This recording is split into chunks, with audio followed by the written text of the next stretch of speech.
Hello दोस्तों।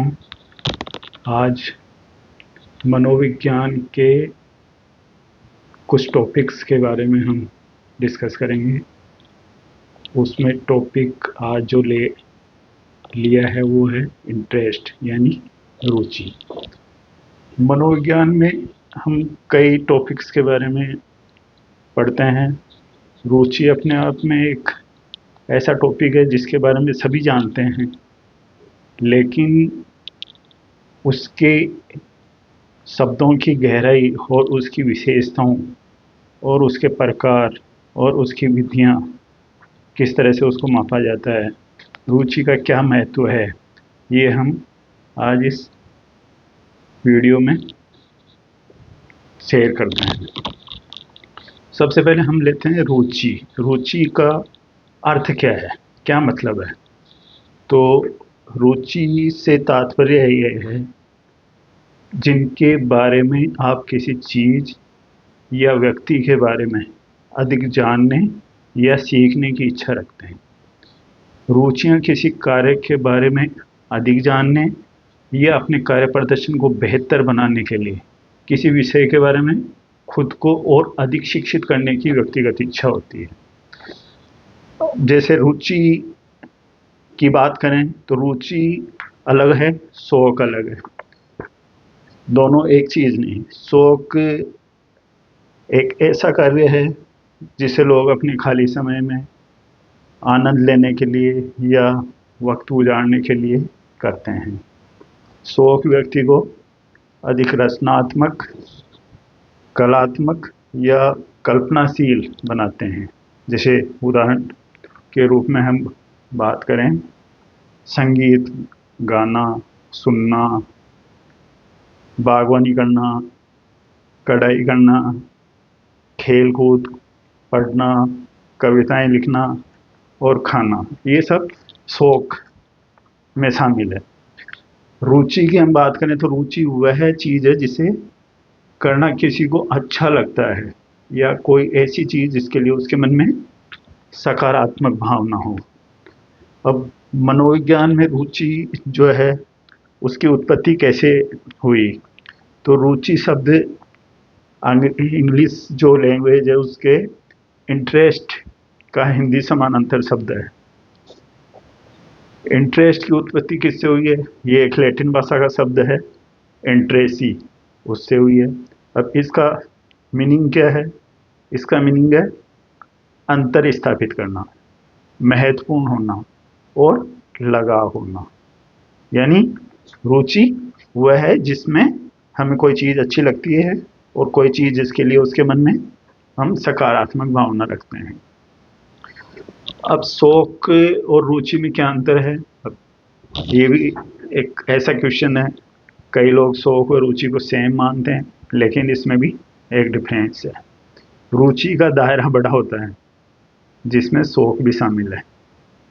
अब शौक पहले जैसे बताया एक ऐसा कार्य है जो व्यक्ति अपने खाली समय में वक्त गुजारने के लिए या आनंद के लिए करता है, जबकि रुचि जो है किसी चीज़ के बारे में अधिक जानने या किसी चीज़ में शामिल होने की इच्छा की भावना है। दूसरा डिफरेंस हो सकता है, शौक रुचि से प्रेरित हो सकते हैं, ज़रूरी नहीं कि रुचि किसी शौक को ही जन्म दे। शौक इंसान को मेंटल पीस देते हैं, रुचियाँ जो है लोगों के लिए खुशी और खुशी का सोर्स है। शौक से कमाई नहीं की जा सकती। रुचियों को हम एक प्रोफेशन के रूप में भी बना सकते हैं। शौक कंटिन्यू होते हैं, यानी बचपन से ही जैसे शौक होता है, लेकिन रुचियाँ समय, आपके ज्ञान और आपके कौशल के साथ बदलती रहती है। अब रुचि की परिभाषा जो है वो क्या है उसके बारे में हम पढ़ते हैं। अब रुचि वह एक अनुप्रेरक शक्ति है जो हमें किसी व्यक्ति, वस्तु या क्रिया की ओर ध्यान देने के लिए बाध्य करती है, अथवा ये एक प्रभावात्मक अनुभूति है जो स्वयं क्रिया द्वारा अनुप्रेरित होती है। यानी अदर वर्ड्स में हम ये कहें कि रुचि किसी क्रिया का कारण भी हो सकता है और उस क्रिया में भाग लेने का परिणाम भी हो सकती है। अब कुछ मनोवैज्ञानिक जो है उन्होंने अपनी परिभाषाएं दी है। जैसे मनोवैज्ञानिक सिंघम जो है उनके अनुसार रुचि किसी अनुभव में संविलीन होने व इसमें संलग्न रहने की प्रवृत्ति, जबकि व्यक्ति उससे दूर हो जाने की प्रवृत्ति है। इसी प्रकार गिलफोर्ड ने जो परिभाषा दी उसमें रुचि किसी क्रिया, वस्तु या व्यक्ति पर ध्यान देने, उसके द्वारा आकर्षित होने, उसे पसंद करने तथा उससे संतुष्टि पाने की प्रवृत्ति है। दूसरे मनोवैज्ञानिक जो हैं उन्होंने भी अपनी परिभाषाएं दी है, जिनमें रेमर्स, गेज व रूमेल के अनुसार रुचियां जो है वास्तव में सुखांत व दुखांत भावनाओं, पसंद या नापसंद के व्यवहार के प्रति आकर्षण व प्रतिकर्षण से परिलक्षित होती है। तो ये कुछ परिभाषाएं रुचि के बारे में हैं जो स्पष्ट करती है कि रुचि क्या है। अब रुचि की विशेषताएं क्या हो सकती है? रुचि की विशेषताएं जो है या कह लें कि रुचि किसका नेचर क्या होता है। तो रुचि जैसे पहले बताया व्यक्ति की पसंद को दर्शाता है। रुचि जन्मजात भी होती है और उसको अर्न भी किया जा सकता है, यानी अर्जित भी होती है। नेक्स्ट हम रुचि का संबंध जो है अभिव्यक्त इच्छा तथा लक्ष्य से होता है। कोई ना कोई टारगेट हो या कोई डिजायर हो। रुचि आपको मोटिवेशन करने का काम करती है, यानी अभिप्रेरित करती है। रुचि परिवर्तनशील होती है। रुचियां जो है चेंज होती रहती हैं। हम अपनी ज्ञान कौशल के अनुरूप, अपनी इच्छाओं के अनुरूप रुचि को परिवर्तित कर लेते हैं। अब नेक्स्ट रुचि के प्रकार के बारे में बात करें तो अलग अलग जो विद्वान हैं उन्होंने रुचि को अलग अलग तरह से जो अपने अपने जो है प्रकार बताए हैं। उनमें रुचि दो भागों में विभाजित करी है, जन्मजात, अर्जित। ये बेसिक टाइप कह सकते हैं इसको। अब जन्मजात रुचियां जो है मूल प्रवृत्तियों पर आधारित होती है। इनको व्यक्ति की आवश्यकता के साथ भी जोड़ा जाता है। जैसे बालक खेलने में, भोजन में, माँ अपनी संतान में, व्यक्ति अपने सम्मान में मान रहता है। यही रुचियों के रूप में परिवर्तित होते रहते हैं। अतः जब बालक मूल प्रवृत्तियों से संबंधित व्यवहारों में अपनी रुचि प्रकट करता है तो उसे जन्मजात रुचि माना जाता है। अर्जित रुचि क्या होती है? जब व्यक्ति के अंदर किसी वस्तु, कोई विचार या व्यक्ति के प्रति भाव, संवेदन उत्पन्न होता है तो वह उसके प्रति प्रतिक्रिया व्यक्त करता है।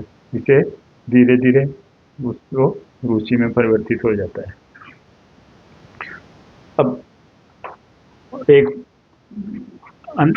अलग प्रकार जो है सुपर के अनुसार जो बताए गए हैं वो 4 प्रकार बताए हैं सुपर ने। तो वो जो 4 प्रकार हैं उनके बारे में हम चर्चा करते हैं।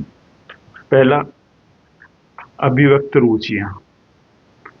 अब अभिव्यक्त रुचियां मतलब एक्सप्रेस्ड इंटरेस्ट। क्या? अभिव्यक्त रुचियों को हम उन रुचियां शामिल करते हैं जिन्हें व्यक्ति की स्वयं उल्लिखित यानी सेल्फ रिपोर्टेड क्रियाकलापों, कार्यों, व्यवहारों या पसंदों के आधार पर जाना जाता है। जैसे अभिव्यक्त रुचियों को किस प्रकार से ज्ञात किया जाता है? किसी भी व्यक्ति से प्रत्यक्ष प्रश्न यानी हम डायरेक्ट क्वेश्चन पूछकर ज्ञात कर सकते हैं कि वह अमुक क्रिया या अमुक वस्तु या अमुक व्यक्ति आदि को पसंद करता है या नहीं। व्यक्ति के द्वारा इस प्रकार के प्रश्नों पर जो भी उत्तर देते हैं उससे व्यक्ति की रुचियां अभिव्यक्त हो जाती हैं। यानी हम अभिव्यक्त रुचियां जो व्यक्ति स्वयं मौखिक अथवा शाब्दिक रूप से अपने में होने का दावा करता है। इन रुचियों को हम प्राय अविश्वसनीय मानते हैं, क्योंकि कई जो है व्यक्ति अपनी वास्तविक रुचियां या पसंद को छिपाकर विभिन्न कारणों से गलत उत्तर दे देता है, जिसके कारण इस प्रकार की रुचियों की विश्वसनीयता संदिग्ध हो जाती है। कई कारण हो सकते हैं उसमें, जैसे आपके अनुभवों की पृष्ठभूमि हो तथा सामाजिक वांछनीयता के कारण अपनी पसंद, वास्तविक पसंद, रुचि आदि को छिपाने का प्रयास करता है।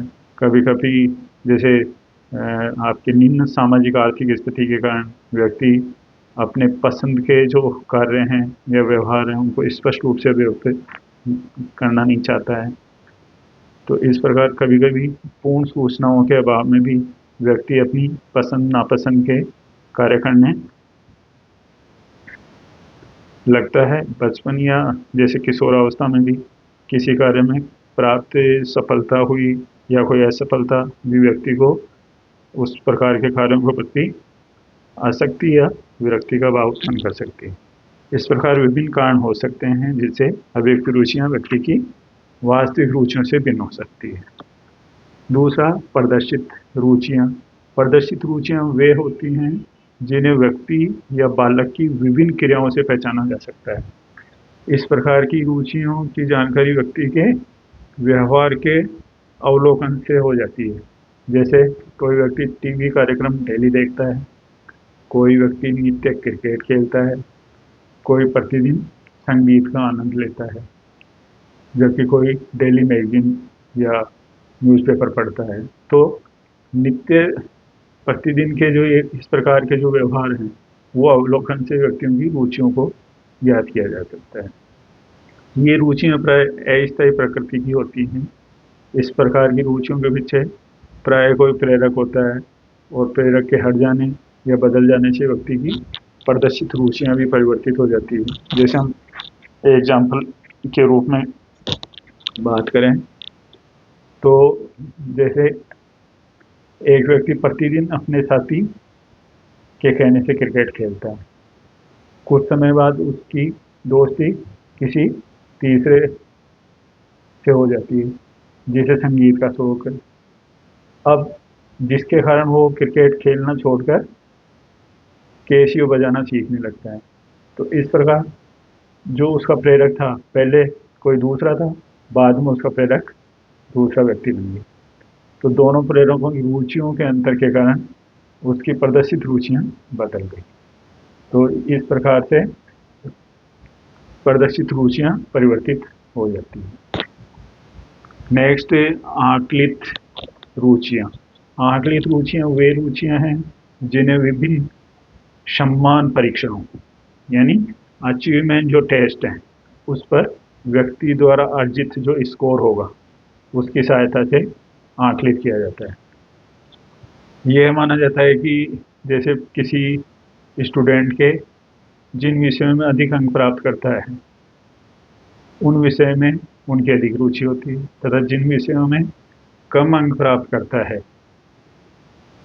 उसमें उसकी कम रुचि होती है। जैसे सपोज ए स्टूडेंट के चित्रकला में 80% मार्क्स आए, मैथ्स में 40% अंक प्राप्त किए, तो ये कहा जा सकता है कि उस ए की रुचि ड्राइंग में अधिक है और मैथ्स में कम रुचि है। इसी प्रकार मान लो बी ने किसी साइंस में 50% और कॉमर्स में 75% अंक प्राप्त किए, तो इसका मतलब उसकी रुचि कॉमर्स विषय में विज्ञान विषय की तुलना में अधिक है। नेक्स्ट है सूचित रुचियाँ। सूचित रुचियाँ वे रुचियाँ कहलाती है जिन्हें कोई स्टैंडर्डाइज जो इंटरेस्ट इन्वेंटरीज है उसकी सहायता से मापा जाता है। ये प्रमाणीकृत रुचि सूचियों में क्रियाकलापों की सावधानी पूर्वक तैयार की गई सूची होती है तथा इसमें व्यक्तियों को या तो इन क्रियाओं के संबंध में अपनी पसंद या नापसंद को बताना होता है अथवा उन क्रियाकलापों के परस्पर जो कंपेयर करके अपनी पसंद नापसंद को इंगित करना होता है। इस प्रकार से उनकी रुचियाँ व उनकी अमाउंट को मापा जाता है। अब नेक्स्ट रुचि मापन की विधियाँ। रुचि मापन की जो विधियाँ हैं वो 3 प्रकार की बताई गई हैं। इसमें प्रश्नावली। प्रश्नावली से मतलब ये है कि प्रश्नावली रुचि मापन का एक लिखित यानी रिटन जो है मीडियम है। इसमें प्रश्न जो लिखित या टाइप्ड जिसको बोलते हैं अपन मुद्रित रूप में होते हैं। प्रश्नावली एक साथ अनेक व्यक्तियों पर प्रशासित की जाती है। इसमें लिखकर या चिन्ह लगाकर अपने उत्तर देने होते हैं। तो प्रश्नावली की सहायता से हम शैक्षिक तथा व्यावसायिक क्षेत्र में रुचियों का मापन सरलता से कर सकते हैं। दूसरी विधि होती है अवलोकन। अवलोकन जो है जब रुचियों को हम अनौपचारिक ढंग से ज्ञात करना हो तो अवलोकन का उपयोग अत्यंत इजीली जो है किया जाता है। जैसे किसी टीचर को अपने छात्रों की रुचियां अवलोकन द्वारा ज्ञात कर सकते हैं अथवा पेरेंट्स अपने बच्चों की रुचियां अवलोकन द्वारा ज्ञात कर सकते हैं। परंतु अवलोकन से प्रदर्शित रुचियों का ये ज्ञान हो पाता है क्योंकि जो दिखता है उसी का ज्ञान हो पाएगा। एक अन्य विधि है साक्षात्कार विधि। साक्षात्कार में सीधे सीधे हम क्या है प्रश्न पूछकर व्यक्ति की रुचियों को जान सकते हैं। इस विधि में व्यक्ति अपनी रुचियों के संबंध में खुद बताता है। शैक्षिक तथा व्यावसायिक जो परामर्शदाता हैं जिनको काउंसलर बोलते हैं अपन वो या रोजगार तथा परिवेश के लिए जो आपकी इंटरव्यू होते हैं उसमें इस विधि का उपयोग करते हैं। साक्षात्कार द्वारा प्रदर्शित रुचियों की जानकारी जो है उससे मिल जाती है कि फला व्यक्ति या फला स्टूडेंट की रुचि क्या है। इसमें हम जो है एक शैक्षिक रुचि प्रपत्र के बारे में भी बात कर रहे हैं। शैक्षिक रुचि प्रपत्र जो है वो एक तरह से विद्यार्थियों की शैक्षिक या विषय संबंधी रुचि की पहचान करने के लिए होता है जिससे उन्हें हायर एजुकेशन जो है उसमें अपना जो सब्जेक्ट सिलेक्शन है उसमें मार्गदर्शन दिया जा सके। अब इसका महत्व ये है कि इसमें विषय चुनाव जो है वो अपनी रुचि के अनुसार स्टूडेंट्स का ध्यान जो है केंद्रित होगा। इससे प्रपत्र से छात्र या छात्र की शैक्षिक अभिरुचि का ज्ञान होने से उसे संबंधित क्षेत्र में निरंतर अग्रसर होने में मदद मिल सकेगी और वह फ्यूचर में अपने उस विषय पर जो है मन लगाकर शिक्षा ग्रहण कर अपने जो जीवन निर्वाह है वो आसानी से अपनी सफलता की ओर अग्रसर हो सकता है और उसको अपने जीवन के रुचियों के विषय संबंधित विषय में अपनी जो सफलता है वो ज़्यादा अच्छे तरीके से प्राप्त कर सकता है। तो इस प्रकार हम रुचि चैप्टर को मनोविज्ञान में किस तरह से डिफाइन किया है, उनके प्रकार, उनके मापन और उनकी महत्व की हमने चर्चा की। Thank you.